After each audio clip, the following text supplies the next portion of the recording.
திருவரங்கத்தில் ஓர் ஏழை வைணவர் வாழ்ந்து வந்தார். அவருக்கு 16 குழந்தைகள்.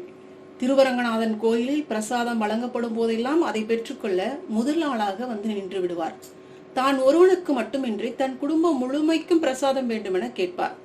அரங்கனுக்கு அன்றாடம் தொண்டு செய்யும் அடியார்கள் எல்லாம் அரங்கனின் பிரசாதத்தில் ஒரு துளி கிட்டுவதே பேரருள் என எண்ணி பெற்று செல்ல, இவர் எந்த தொண்டும் செய்யாமல் பிரசாதம் மட்டும் நிறைய வேண்டுமென கேட்பதை கோயில் பணியாளர்கள் விரும்பவில்லை. உரத்த குரலில் அர்ச்சகர்கள் இவரை விரட்டுவதால் தினமும் கோயிலில் கூச்சல் குழப்பம் ஏற்படும். ஒரு நாள் பிரசாதம் பெற்றுக்கொள்ள தன் 16 மெலிந்த குழந்தைகளுடன் வரிசையில் வந்து நின்று விட்டார் அந்த வைணவர். கோயில் பணியாளர்கள் அந்த வைணவரை விரட்டி கொண்டிருந்தார்கள். அச்சமயம் பார்த்து அங்கே வந்த ராமானுஜர் அக்காட்சியை கண்டார். அந்த வைணவரை அழைத்து, நீர் கோயிலில் ஏதாவது தொண்டு செய்துவிட்டு பிரசாதம் பெற்று சென்றால் யாரும் உம்மை கேள்வி கேட்க மாட்டார்கள். ஆனால் நீர் பிரசாதம் பெற வேண்டும் என்பதற்காகவே இரவு பகலாக இங்கே கோயிலில் வந்து நின்றிருப்பதால் தானே இத்தகைய கூச்சல் குழப்பம் ஏற்படுகிறது என்றார் ராமானுஜர். அதற்கு வைணவர், அடியேன் வேதம் ஏதும் கற்கவில்லை, திவ்ய பிரபந்தங்களும் கற்கவில்லை. எனவே பாராயண கோஷ்டியில் இணைய இயலாது. விஷ்ணு சகஸ்ர நாமத்தில்தான் ஓரிரு வரிகள் தெரியும். இப்படிப்பட்ட நான் என் 16 குழந்தைகளுக்கு உணவளிக்க வேறென்ன வழி என்று ராமானுஜரிடம் கேட்கிறாரு. ராமானுஜர் வைணவரை பார்த்து, உமக்குதான் விஷ்ணு சகஸ்ரநாமம் தெரியும் என்று சொல்கிறீர்களே, அதை சொல்லுங்கள் கேட்கிறேன் என்கிறார். உடனே வைணவர் விஸ்வம் விஷ்ணுவர் வசஸ்காரோ என்று சொல்லத் தொடங்கி பூதரப் என்று 6வது திருநாமத்தை தாண்டி அவருக்கு சொல்ல தெரியவில்லை.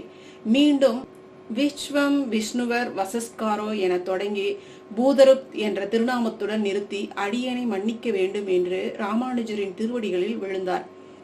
அந்த ஏழையின் மேல் கருணை கொண்ட ராமானுஜர், பூதருப் நம என்ற 6வது திருநாமத்தை அறிந்திருக்கிறீர்கள் அல்லவா, அதுவே போதும். பூதருப்தே நம பூதருப்தே நம என்று தொடர்ந்து ஜபம் செய்து வாருங்கள். உணவை தேடி நீங்கள் வர வேண்டாம், உணவு உங்களை தேடி வரும் அப்படின்னு ராமானுஜர் சொல்றாரு. அடுத்த நாள் முதல் அரங்கனின் கோயிலில் அந்த ஏழை வைணவரை காணவில்லை. அவர் எங்கு சென்றார் என கோயில் பணியாளர்களிடம் ராமானுஜர் விசாரித்த போது, வேறு எங்காவது அன்னதானம் வழங்கி இருப்பார்கள், அங்கு சென்றிருப்பார் என கூறினாங்க. அன்று முதல் கோயிலில் ஒரு விசித்திரமான திருட்டு வேறு நிகழத் தொடங்கியது. அரங்கனுக்கு சமர்ப்பிக்கப்படும் பிரசாதத்தில் ஒரு பகுதி மட்டும் தினமும் காணாமல் போக ஆரம்பித்தது.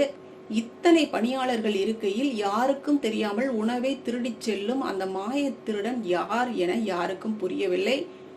இச்செய்தி ராமானுஜருக்கு தெரிவிக்கப்பட்டது. அங்கு வந்த ராமானுஜர், எவ்வளவு நாட்களாக இது நடக்கிறது என கேட்கிறாரு. நீங்கள் அந்த ஏழை கோயிலுக்கு வர வேண்டாம் என்று சொன்ன நாள் தொடங்கி இது நடக்குது அப்படிங்கிறாங்க. வைணவரையும் அன்று முதல் காணவில்லை. எனவே அந்த வைணவருக்கும் இந்த திருட்டுக்கும் ஏதாவது தொடர்பு இருக்கும் என்று கோயில் பணியாளர்கள் சொல்றாங்க. அந்த வைணவர் இப்போது எங்கிருக்கிறார் என தேடி கண்டுபிடியுங்கள் என உத்தரவிட்டார் ராமானுஜர். கோயில் பணியாளர்களும் அவரை தேடத் தொடங்கினாங்க. சில நாட்கள் கழித்து கொள்ளிடத்தின் வடக்கு கரைக்கு ராமானுஜர் சென்றபோது அந்த வைணவரும் அவரது 16 குழந்தைகளும் நல்ல ஆரோக்கியத்துடன் அங்கே ஒரு மரத்தடியில் குடியிருப்பதை கண்டார். ராமானுஜரை கண்டதும் அந்த வைணவர் ஓடி வந்து அவர் திருவடிகளை வணங்கி, சுவாமி, அந்த பையன் தினமும் 2 முறை என்னை தேடி வந்து பிரசாதம் வழங்கி கொண்டிருக்கின்றான். நானும் பூதப்ருதே நம என தினமும் ஜபம் செய்து வருகிறேன் என்றார். எந்த பையன் என்று வியப்புடன் கேட்டார் ராமானுஜர். அவன் பெயர் அழகிய மணவாள ராமானுஜதாசன் என்று சொன்னான் என்றார் அந்த ஏழை. கோயிலுக்கு அருகில் இருந்து இறைவனுக்கு இடையூறு செய்ய வேண்டாம் என்று இவ்வளவு தூரம் தள்ளி வந்து இந்த மரத்தடியில் தங்கினேன். ஆனால் உங்களது தெய்வீக பார்வை என் இருப்பிடத்தை கண்டறிந்து விட்டது. தினமும் பிரசாதம் என்னை தேடி வருகிறது என்றார். அழகிய மணவாளன் என பெயர் பெற்ற அரங்கன் தான் சிறுவன் வடிவில் சென்று பிரசாதம் வழங்கியுள்ளான் என உணர்ந்து கொண்டார் ராமானுஜர். நான் உங்களுக்கு உணவு கொடுத்து விடவில்லை. பூதப்ருத் என்ற திருநாமத்துக்கு எல்லா உயிர்களுக்கும் உணவளிப்பவன் என்ற பொருள்.